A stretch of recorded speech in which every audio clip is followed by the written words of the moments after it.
Israel has become this bugbear issue and part of the basket of what it means to be on the left. I understand. What I don't understand is the obsessive role that it seems to play within the Western imagination and among these people, and how it has become this organizing principle, if you will, of large parts of society. And I'm asking this because as I try as a spokesman to try to speak to foreign media and to try to influence public opinion, I'm simply at a loss to try to understand what this, pardon me, psychotic moment is that seems to have overtaken such large parts of the Western world. Well, you can tell one thing by the manner of communication, and this is, if I can say so, quite an important point. That manner of communication betrays something very interesting. That isn't argument, is it? What they're doing? No. Right. What is it? It's very performative. It's performative. What else? It's performative. It seems impulsive, emotional. It seems to come from the gut. I would say it certainly doesn't come from the brain. It's a different form of communication from, for instance, the one we're having at the moment. We are involved in a dialogue right now, and that's what most people I know, certainly everyone I respect, is able to engage in. If I just sat here and said, ceasefire now, or whatever, just over and over again, you say, yeah, you said it once, I got it. Why do these people think if they keep bludgeoning people with their stupid, predictable, ill-informed opinions, that we're going to suddenly say, now I get it, we should have a ceasefire? Or whatever it is. I think they're trying to apply political pressure, and if you put enough pressure and mobilize enough people, then that's how change is made. That's what they think. That's what they think. And they may be right. They may be right. They may be right that people can be influenced by that form of communication. I personally think it's the worst possible form of communication, because I don't think it is communication. It is a bludgeoning of people with by people who have a very, very limited understanding of these things. And that is, by the way, one other giveaway of it. If they understood anything about this, you wouldn't just keep saying the same thing over and over. You wouldn't decide every Saturday to just chant the same banality.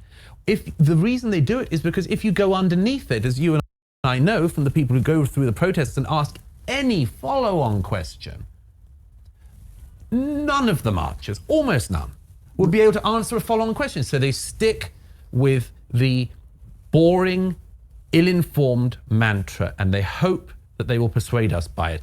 And I hope that it doesn't work. By the way, I think if that's anything, it's a silver lining that when you see people in the West chanting intifada, intifada, and everyone gets stressed saying these people are calling for suicide bombings on public transport, because that's what the intifada was in Israel. Yeah. Actually, the fact that they don't know what an intifada is, and they're operating out of ignorance rather than malice, is comforting. Yeah, absolutely. I mean, that is a striking thing as well. I mean, if I was to spend my Saturday chanting for something, I'd like to think that I'd know what the word meant. Like, you'd think that would be a starting place. I mean, you get these people who they have their banners, and then, you know, somebody says, what does the thing on your banner mean? And, I don't know. Somebody just gave it to me. Like, what kind of moron are you? Would you or I spend our time walking around with banners some other guy we've never met gave us? Why? What's wrong with you people? So I want to pick your brains about a segment of public opinion in the West that I think actually do know what they're talking about. And that is actually the large, not a majority, but certainly noticeable, Jewish mobilization against Israel among elements of the ultra-progressive, left-wing Jewish public opinion. They're totally unimportant. Why do you think they're unimportant? Well, because everyone knows they're maniacs. I mean, it's like Queers for Palestine. It's like, okay, you know, chickens for KFC, all that kind of stuff.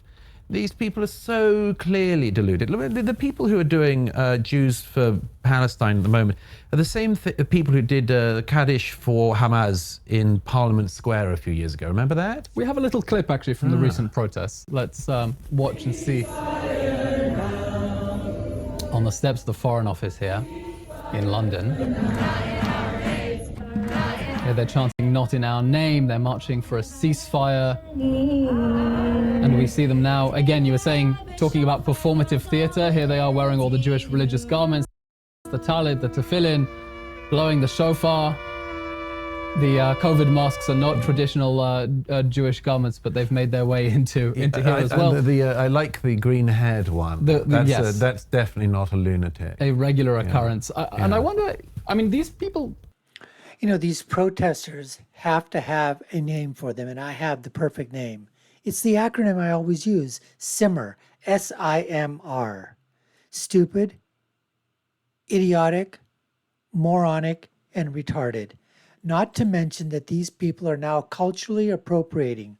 Why is it okay? Why is it not okay when anybody else culturally appropriates? And there is no such thing as cultural appropriation.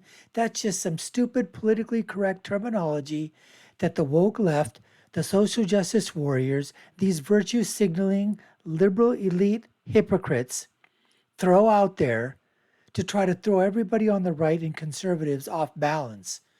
It's just another way of saying you're racist, you're bigoted, you're homophobic, you're Islamophobic, you're Jewophobic, you're Palestinian phobic, you're this phobic. That's all it is, folks.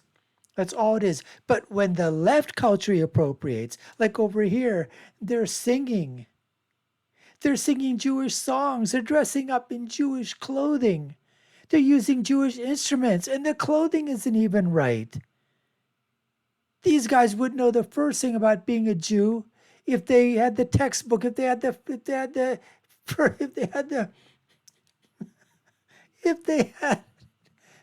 the Old Testament in their hands, if they had the Torah in their hands, if they had a book, Jewish for Dummies. They still wouldn't understand the first thing. And that's true. These guys have not a single clue as to what they're doing. They just go out there and they march on a weekend, nothing better to do. On a weekday, take the day off from school, skip class, go out into the main concourse of a college university, meet up with a bunch of the other stupid, idiotic, moronic, retarded idiots, and think that they've done something to change the world because they do performative theater and sing some chants, blow into some musical horns, play some instruments, pretend to be Jewish for a few minutes. It's unbelievable, folks. Unbelievable. And, Douglas has these people pegged absolutely perfect. They're not worth a damn thing. And they're going to, whatever it is that they're going to try to, in the short term, it may work slightly in the short term with the people that they're preaching to their own choir, but it certainly is not going to help in the long term with anybody else, folks. Anyways, this is what we have on tap for you today, folks. You're watching the Dr. Nasir Shaikh Show. I'm your host, Dr. Nasir. And if you haven't done so already, subscribe to the channel, like, share, and follow. You all know what to do.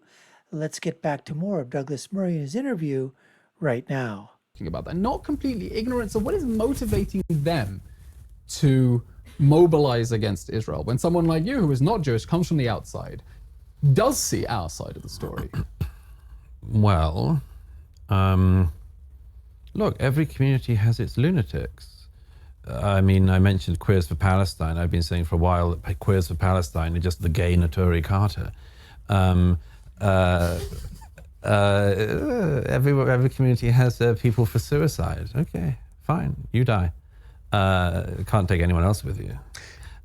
So yeah, everybody has those people. As for the specific thing of some of the Jews, look, you can be an anti-Zionist Jew. I mean, there are plenty of people, and always have been historically, who have been.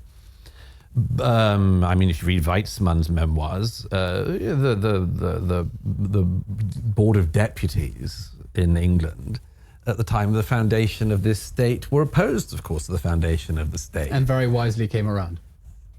A bit. No, they have. Well, the Board of Deputies is not known for its strength on the question of Israel. But anyway, the point is simply that there is a trail of skepticism on this in the diaspora, let's say. Okay, some of that's understandable. Certainly it was understandable in the past. I don't think it's particularly understandable now, but okay. You do not have to go from I'm a Jew who isn't a Zionist to I'm a Jew who says morning prayers for Hamas. Like that. That's the point when you turn into psychosis. These are sick people. And fine, we've had them always historically. You know, every Jew knows that there have been bad Jews. It's not it's not a surprise to me. Every community has bad people in it, and evil people, and people who wish the rest of the community very, very significant harm. And which is disturbing analysis, because these people, I'm sure, would also push back and say that they believe they are acting out of the noblest values. They believe they are no one doing ever says good. that I know I'm acting from evil. I mean, you have to believe you think you're doing good in order to do something wicked, as well as to do something good. No, I mean, these. I don't find these Jewish fringe figures of any significance. I think there are two groups in the West who are significant. I think that there is the green bit of the Green-Red Alliance, what we saw there. Which, the climate movement. No, not just the climate movement. There's the leftist movement. Okay. The ones who, yeah, again, they get their politics off the shelf. You can predict 100% certainty what the sort of things they'll say before they say them. And on the question of the Middle East, they will think it's all about Palestinians, two states or whatever. Those people are a fringe in politics in every country who always have a risk, as with the Democrats in America, of becoming slightly more mainstream. That's the first part of the anti-Israel movement in the West. The second, and the much more worrying to my mind, and the much more difficult to talk about for most people, is the Muslim anti-Semitism, which is very, very hard for Jews or non-Jews to identify. But it's, without question, the main driver now. The marches, the video you saw, videos we just saw weren't very representative of them, but the marches in London are mainly Muslim.